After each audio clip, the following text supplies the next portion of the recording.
Good day to you, Ninth and O.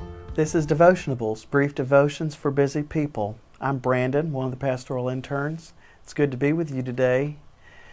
We're continuing our study of the letters to the 7 churches in Revelation. Today, we're looking at Smyrna, the church at Smyrna, Revelation 2, verses 8 through 11.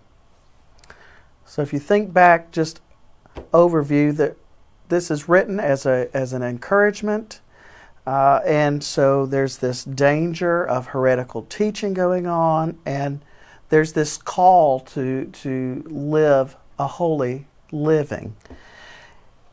Well, the church at Smyrna, they're known for their loyalty to God and their faith in Jesus.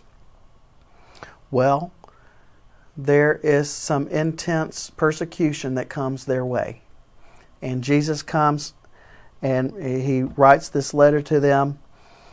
He opens up to them and says to them, well, I know, verse 9, you are a congregation without a lot of money.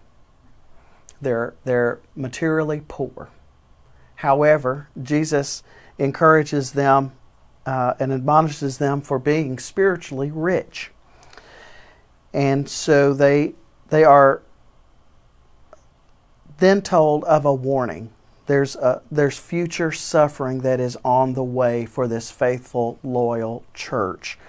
And Jesus' words to them in verse 10, "Be faithful unto death, and I will give you the crown of life." And finally, closing out in this letter to Smyrna, there is a promised reward that, of course, I will give you the crown of life. Why? Because you are faithful.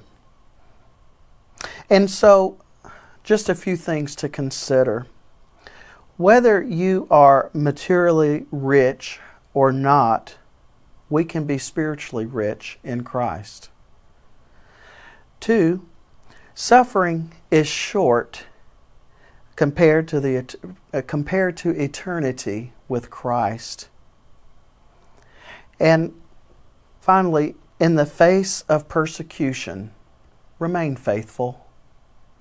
You know, oftentimes in our lives, times will be hard, and we need to remember to be faithful. Just recently, someone shared with me those words, be faithful, as I was going through, praying through some things in my life, and the encouragement from this brother was, be faithful. And it brought me back to this text, where Jesus tells the Smyrnans to be faithful. And so I think that's a wonderful word for us today in the midst of our persecution. Be faithful to the Lord. He sees you. He will give you the words in which you need to speak, and be faithful to Him, because one day He will give us the crown of life.